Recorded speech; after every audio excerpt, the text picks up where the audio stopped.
Vote রণকৌশলে অভিষেক 15 আসনের target Ghatal ও মেদিনীপুরের নেতৃত্বকে। দোরগোড়ায় করা নাড়ছে রাজ্যের বিধানসভা নির্বাচন। ভোটের আগে দলীয় কর্মীদের বিশেষ ভোকাল টনিক দিতে হাজির স্বয়ং সেনাপতি। ঘাটাল এবং মেদিনীপুর সাংগঠনিক জেলার নেতৃত্বদের দ্বিধাবিভক্তভাবে প্রকাশ পেয়েছে দীর্ঘদিন ধরে। তাই ভোটের আগে বেশ কিছু গোপন সমীক্ষায় দেখা দিয়েছে দলের মধ্যে অন্তর্কলহ। সেই মতান্তর যাতে কোনোভাবেই নির্বাচনের ফলাফলে প্রভাব ফেলতে না পারে, সেজন্য একেবারে সশরীরে স্বয়ং হাজির দলের সেনাপতি।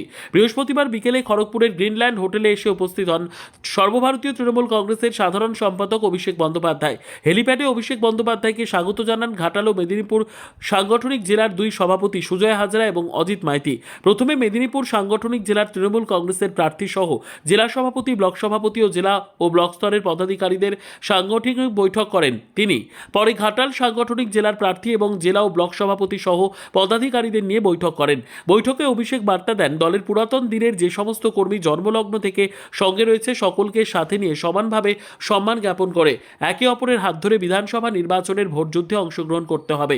দ্বিধাদ্বন্দ্ব ভুলে গিয়ে একে অপরের ভ্রাতৃত্বের বন্ধনে বেঁধে দেন অভিষেক বন্দ্যোপাধ্যায়। বৈঠকে উপস্থিত ছিলেন ঘাটালের সাংসদ দীপক অধিকারী ওরফে দেব, মেদিনীপুরের সাংসদ জুনমালিয়া, মানস ভুইয়া, দুই জেলার সভাপতি সুজয় হাজরা ও অজিত মাইতি সহ অন্যান্যরা।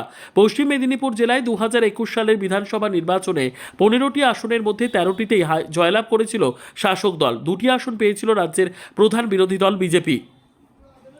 তারপরে বেশ কয়েকবার সাংগঠনিকভাবে রদবদল হয়েছে। জেলায় ছুটে এসেছেন দলনেত্রী থেকে সেনাপতি। রাজ্য সরকারের উন্নয়নের নিরিখে 5 বছরে বেশ কিছু প্রকল্প রূপায়ণ হয়েছে মেদিনীপুর এবং ঘাটাল সাংগঠনিক জেলার অন্তর্গত বিধানসভাগুলিতে।